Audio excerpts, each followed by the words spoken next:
جو سپر طاقتیں ہیں ان کا قبضہ ہے, انہوں نے حکمران خریدے ہوئے ہیں کہ ملک کو غریب رکھنا ہے, سارا پیسہ یہ سونا ہمارے پاس آئے گا. تو اس طرح کچھ دنیا میں چند لوگ ہیں جنہوں نے کیپچر کیا ہوا ہے, جس کی وجہ سے دنیا میں غربت ہے. اللہ کی طرف سے آج بھی بہت فراوانی ہے, اور حدیث میں آتا ہے عیسیٰ علیہ السلام جب دنیا میں آئیں گے تو یہ کرپشن ختم ہوگی نا, تو پھر کیونکہ انصاف سے تقسیم ہوگا رزق, تو آپ صلی اللہ علیہ وسلم نے فرمایا زکوٰۃ لے کے لوگ پھریں گے, دینے والے بہت ہوں گے, لینے والا کوئی بھی نہیں ہوگا. اس زکوٰۃ دینے والا پریشان ہوگا کس کو دوں بھائی. تو یہ ایسی فراوانی ہوگی جب دنیا میں کرپشن ختم ہوگی. تو یہ چند کنٹریز ہیں, چند بڑی طاقتیں ہیں, چند بڑے بڑے سانپ ہیں جنہوں نے دنیا کی دولت پہ سانپ بن کے بیٹھ گئے ہیں, اور یہ سودی نظام بھی اس کا ایک بہت بڑا سبب ہے. مفتی صاحب کیا کیکڑا کھانا جائز ہے؟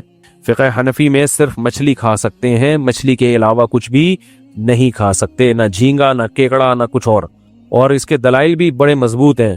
تو باقی امام شافعی کی رائے میں جائز ہے کھانا, تو ایک فقہ کو فالو کریں, پھر ساری پابندیاں اسی کی. جھینگا کھانے کے لیے شافعی بن جاتے ہیں, کیکڑا کھانے کے لیے امام شافعی بننا ہوا ہے, اور جب خون نکلتا ہے باڈی سے یا کسی بچی کو ہاتھ لگایا تو کہتے ہیں امام شافعی کے خون نکلا باڈی سے تو اب کہتے ہیں امام شافعی کے ہاں وضو نہیں ٹوٹتا. ایسا ہی ہے نا, امام شافعی کے یہاں بلڈ نکلنے سے وضو نہیں ٹوٹتا, تو کبھی شافعی بنتا ہے کبھی حنفی بنتا ہے, یہ ٹھیک نہیں ہے. ایک فقہ کو فالو کرو. تو یہاں بر صغیر میں 99% لوگ اہل سنت میں فقہ حنفی کو فالو کرتے ہیں, بلکہ اس سے بھی زیادہ, باقیوں کا ریشو تو 1% سے بھی کم ہے.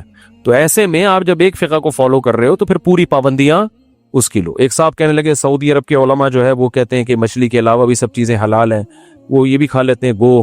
تو میں نے کہا بھائی پھر سعودی عرب کے علماء تو یہ بھی کہتے ہیں کہ ایک نماز چھوڑنے سے انسان کافر ہو جاتا ہے, نکاح بھی ٹوٹ جاتا ہے, شیخ بن باز کا تو یہ فتویٰ ہے. کہنے لگے یار یہ تو میں نہیں مانتا. میں نے کہا پھر یہ کیکڑا کھانے کے لیے آپ سعودیہ کے فتوے کو مان رہے ہو؟ نماز جب چھوٹتی ہے, نکاح بھی گیا آپ کا, سارا دن بیٹھ کے نکاح کی تجدید ہی کرتا رہے گا, اتنا مہر کہاں سے لائے گا؟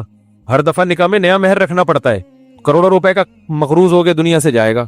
تو ایک فقہ کو فالو کرنا چاہیے. چاروں فقہ درست ہے, لیکن فالو کس کو کرنا ہے؟ ایک تو فقہ حنفی کو جب فالو کر رہے ہیں آپ, تو پھر میرے بھائی امام حنیفہ کے دلائل اس میں بڑے مضبوط ہیں, کیونکہ حدیث میں آتا ہے احلت لنا میتتان السمک والجراد, 2 مردار ہمارے لیے حلال ہیں, ایک مچھلی اور ایک ٹڈی. اور سمندر کی ہر چیز کو اگر حلال قرار دیا جائے تو سمندر سے تو ایسا گند نکلتا ہے کہ آپ کی سوچ سے بھی بالا تر ہوگا وہ. تو اس لیے صرف مچھلی کی تو 20 قسمیں ہیں, مانگڑا مچھی ہے, گھسر مچھی ہے, مشکا ہے, اور کیا ہے, کند ہے, اور کیا ہے. کراچی میں یہ ورائٹیز ملیں گی, یہ بھی آپ کو کراچی سے باہر نہیں ملے گی. میں نے وہ بھی کھائی ہے, سوات کی جو مشہور مچھی ہے, کیا نام ہے اس کا, ٹراؤٹ. مزہ نہیں ہے وہ, جس نے کراچی میں مچھیاں کھائی ہوئی ہیں اس کو نہیں آئے گا وہ مزہ. آپ کہہ سکتے ہیں وہ فارم کی ہوگی, فارم کی نہیں, سچی مچھی کی, بالکل شکار والی مچھی بھی کھائی ہے وہاں پہ, مزہ نہیں ہے. کراچی میں مچھلیوں کی ورائٹیز, ٹھیک ہے پنجاب کے اپنے فضائل ہیں, ہمارا مقصد کوئی یہ نہیں کہ پنجاب میں بہت اچھا ٹماٹر پیدا ہوتا ہے, کینو مالٹے پنجاب سے ہی آتے ہیں, بہت ساری چیزیں پنجاب میں, گندم ہے, بہت ساری چیزیں, لیکن کچھ چیزیں کراچی کی ہیں. وہ مچھلی بھی کہاں ملتی ہے, اتنے بڑے بڑے سمندر سے آپ دیکھو پیس نکلتے ہیں, اور ذائقہ دیکھو کیسا ہے, ٹائٹ خاندانی. جب آدمی مچھلی خریدنے جاتا ہے سمجھ میں نہیں آتا کون سی خریدے, اتنی 20 قسم کی, ہر مچھلی کا ٹیسٹ الگ, ہر ایک کے فضائل الگ. گھسر مچھی سالن پکانے کے کام آتی ہے, اس میں آئل ہوتا ہے, الگ سے آئل ڈالنے کی ضرورت بول لو بھائی نہیں. سنگھاڑا مچھی سستی ہے, اس میں بھی آئل ہوتا ہے, صحت کے لیے بہت اچھی ہے. اور آپ کا مشکا ہے, مزہ نہ آئے پیسے واپس. سرمئی مجھے پسند نہیں ہے. پاپلیٹ ہے, پاپلیٹ کے فضائل بیان کرنے کی ضرورت بولو نہیں ہے. پھر یہاں شکار کی مچھی الگ ہے اور اسٹور کی مچھلی الگ ہے. روز شکار والی اگر تازہ بالکل کھانی ہے 100 روپے ریٹ اس کے زیادہ ہوتے ہیں, رپورٹ پیش کر رہا ہوں. تو وہ آپ نے کیا کیا کہ شکار کی مچھی کھا لو آپ, وہ بھی آپ کو فشری میں ملے گی. فشری جاؤ تو آدمی پاگل ہو جاتا ہے وہاں جا کے, اتنا مال یار, سمندر ایسے نکال رہے رزق, اللہ کی قدرت نظر آتی ہے. میں تو فشری جا کے کہتا ہوں فیملی پلاننگ والوں کو بلاؤ, یہ منظر دکھاؤ. مجھے کہتے ہیں نا رزق کی کمی ہو رہی ہے, بچے پیدا ہو رہے ہیں, کہاں سے کھائیں گے؟ اللہ بتا رہا ہے صرف ایک سمندر ہی تمہیں اتنا کھلا سکتا ہے, باقی تو باقی ہے. اور ذرائع تو بہت ہیں. فشری میں جاؤ اور لانچے صبح فجر سے پہلے جاؤ, کبھی لانچے آ کے لگتی ہیں, ایسا مال نکلتا ہے یار, ایسا لگتا ہے سمندر پھینک رہے, کہہ رہے کھا لو بس, آ کے کھاؤ, رو نہیں, ٹھیک ہے نا, ٹینشن نہ لو. یہ غربت یہ بکواس چھوڑ دو. سمندر بزبان حال بتاتا ہے, آ جاؤ لے جاؤ. یہ سرمئی کی لاٹ نکل رہی ہے, یہ پاپلیٹ کی لاٹ کی لاٹ کیسے لگی ہوئی ہوتی ہے وہاں پہ, ایسا مزہ آتا ہے. میں تو ویسے بھی جاتا ہوں فشری, بتا کے نہیں جاتا, سب لوگ پہنچ جاتے ہیں. پھر تو